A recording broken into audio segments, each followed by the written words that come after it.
Mon exhortation de ce soir, ce que j'ai reçu de l'Éternel tout, s'intitule « L'Éternel te tend la main ». Vous pouvez vous asseoir, excusez-moi, vous pouvez vous asseoir. L'exhortation s'intitule « L'Éternel te tend la main ». Jeunesse, es-tu prêt à la saisir? Alléluia. Je vais reposer la question. Écoutez bien. L'Éternel te tend la main. Te tend la main. La main. Il te tend la main. Es-tu prêt, jeunesse? Es-tu prêt à la saisir, la main? Oui. Es-tu prêt? As-tu entendu ma question?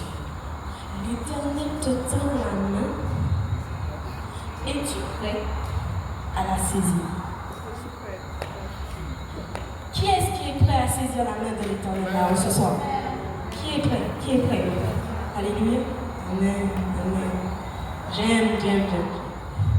Alors, nous allons prendre le passage qui est dans Matthieu 19, verset 14.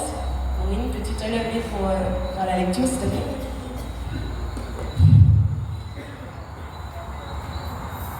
Matthieu 9, verset 14, s'il te plaît.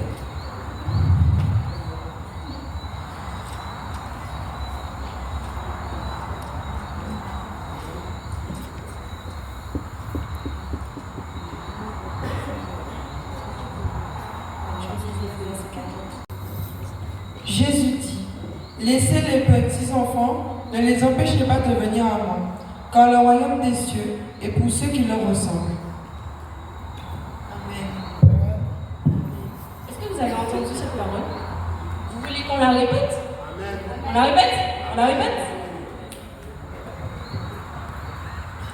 Jésus dit, laissez les petits enfants, ne les empêchez pas de venir à moi, car le royaume des cieux est pour ceux qui leur ressemblent. Amen.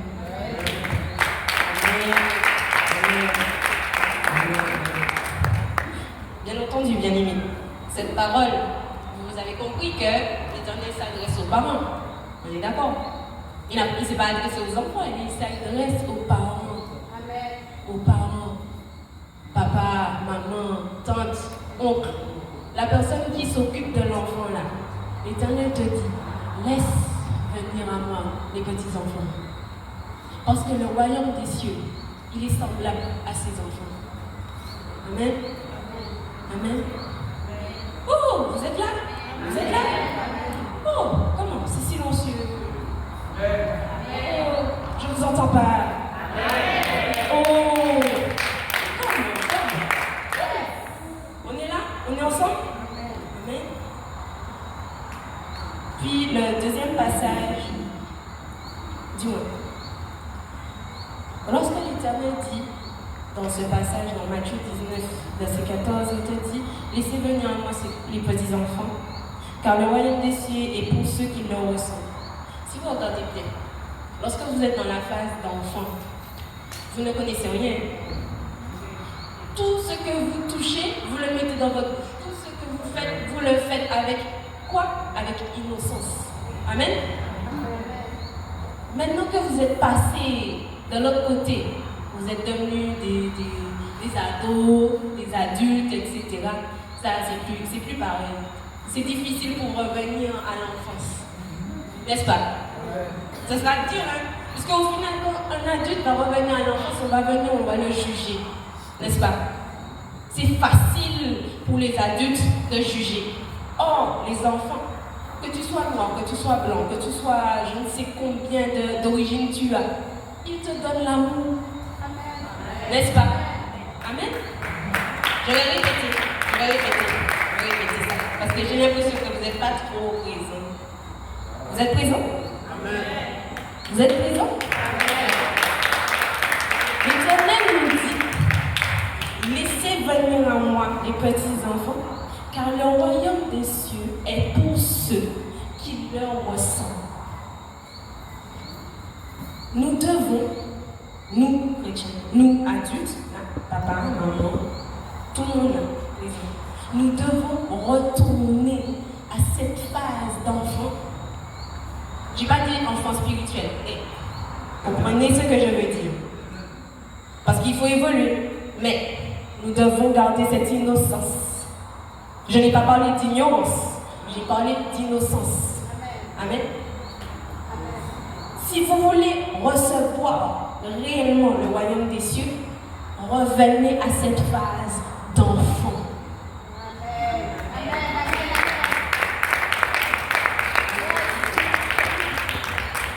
Amen. Donc, le deuxième passage se situe dans 1 Samuel chapitre 3, versets 1 à 10. Quelqu'un peut donner un micro à Maureen, s'il vous plaît?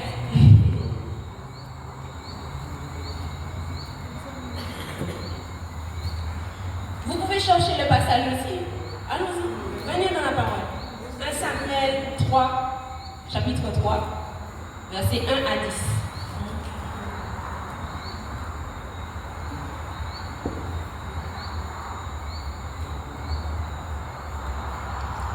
Le jeune Samuel était au service de l'Éternel devant Élie. La parole de l'Éternel était rare à cette époque, les visions n'étaient pas fréquentes.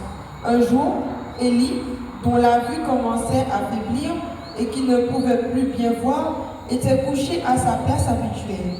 La lampe de Dieu n'était pas encore éteinte, et Samuel était couché dans le temple de l'Éternel où se trouvait l'arche de Dieu.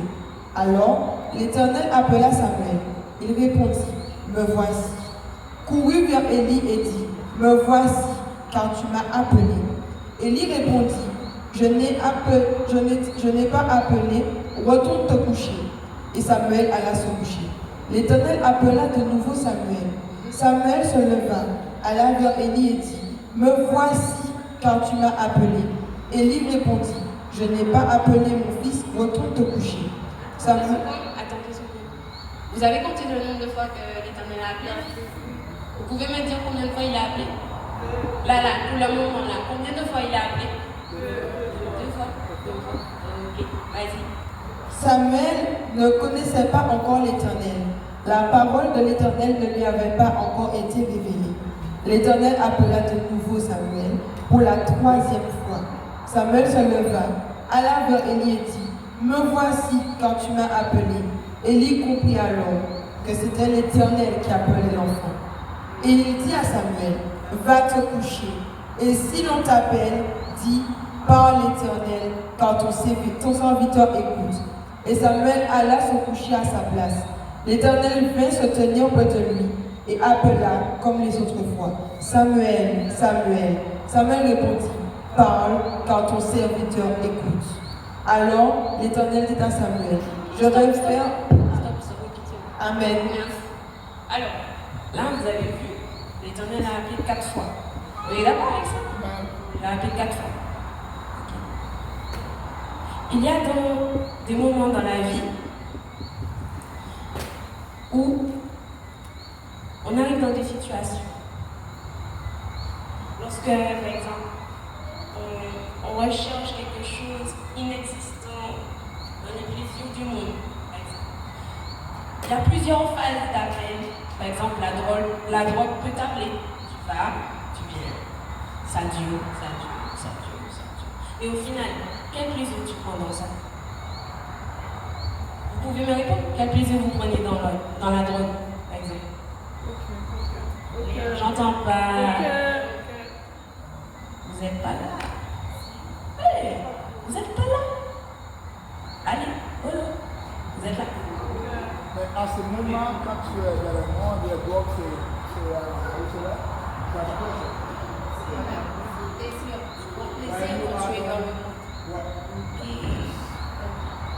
Mais du coup, ça veut dire que là, c'est le plaisir qui t'a appelé. Quand vous tombez dans la drogue, etc., c'est le plaisir qui vous appelle. Il y a aussi, par exemple, admettons,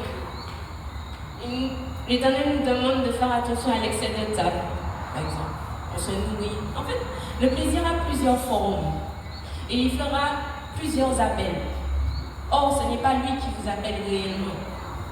Mais en réalité, votre esprit, comme a dit le prophète, lorsque vous rentrez en contact avec Dieu, vous connectez votre esprit avec lui. Et c'est à ce moment-là seulement qu'il y a un changement. Et que vous arrivez à saisir la paix de l'Éternel.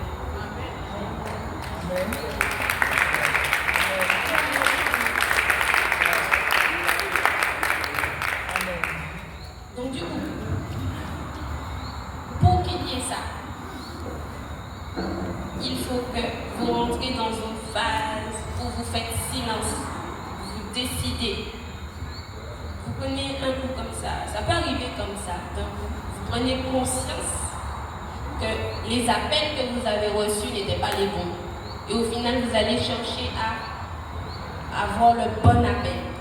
Et le bon appel, c'est l'appel de l'Éternel.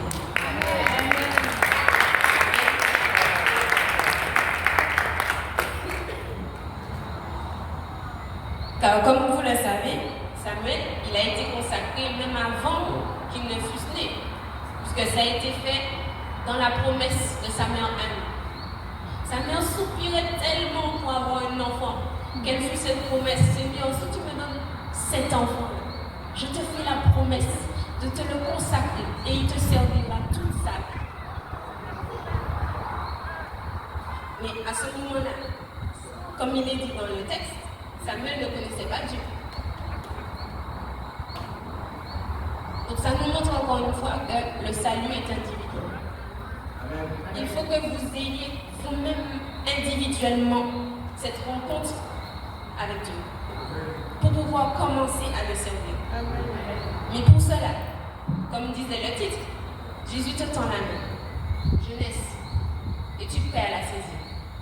Il t'appelle, il t'a appelé plusieurs fois.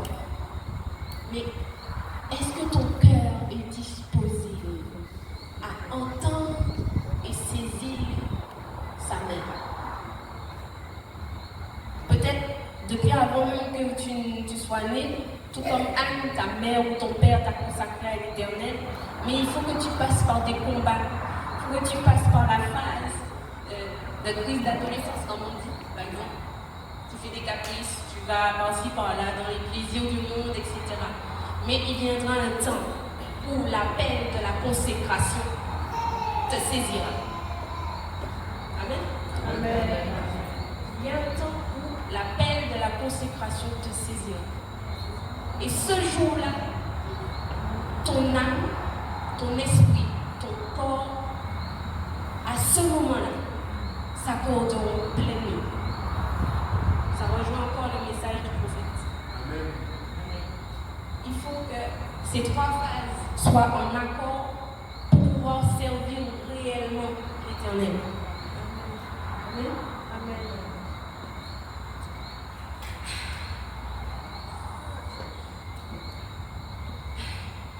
Jeunesse, tout comme Samuel qui a été consacré à l'Éternel par la promesse de sa mère Anne, Dieu t'appelle et cherche à expérimenter.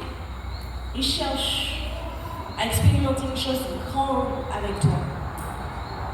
Mais le seul truc que tu as besoin, c'est simplement fais silence. Et cherche qui t'appelle véritablement. Il te suffit simplement de faire silence. Amen.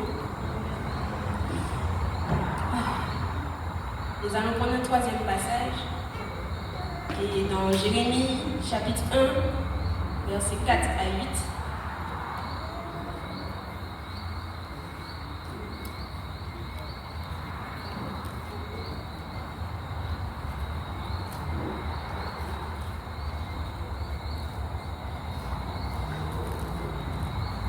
La parole de l'Éternel.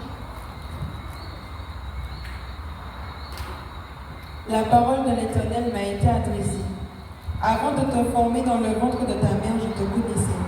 Et avant que tu naisses, je t'avais consacré. Je t'avais désigné prophète pour les nations. J'ai répondu, ah Seigneur Éternel, je ne sais pas parler car je suis trop jeune. C'est bon. Tu as dépassé la chose. Bon. On revient au message de Samuel par rapport au fait qu'avant même qu'il soit formé, il a été consacré par l'Éternel. Là, tu es consacré à l'Éternel, je veux dire. Et là, on revient dans Jérémie, où l'Éternel lui adresse cette parole individuelle en lui disant: avant même que tu fusses formé dans le ventre de ta mère, je t'avais consacré prophète des nations. Mais pour recevoir cette touche, pour recevoir ce moment intime avec Dieu, il faut d'abord que tu entendes, que tu saisisses l'appel. Dieu t'appelle, mais est-ce que tu as fait le pas de saisir cet appel? Alors maintenant, bien-aimé, jeunesse, l'Éternel t'appelle. Il te tend la main. Il te tend la main. Alors, es-tu prêt à saisir sa main? Es-tu prêt à saisir sa main? Voilà, c'était ça pour l'exhortation. J'espère que c'est